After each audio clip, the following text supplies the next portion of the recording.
Whilst you are soldering, you may find that you can no longer tin the tip. This is because of oxidization. To help recover the tip, we recommend a tip activator.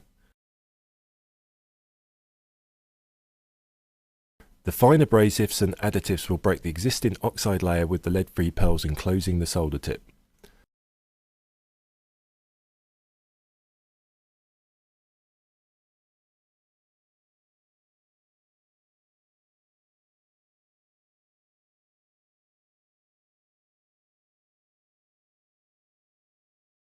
Once the tip has been reactivated, it should be cleaned with a dry cleaner, then immediately tinned with fresh solder. Any further foreign alloys will be flushed out of the tip.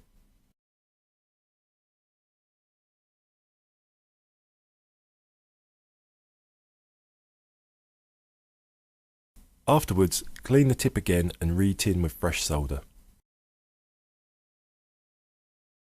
The tip is now ready to use again.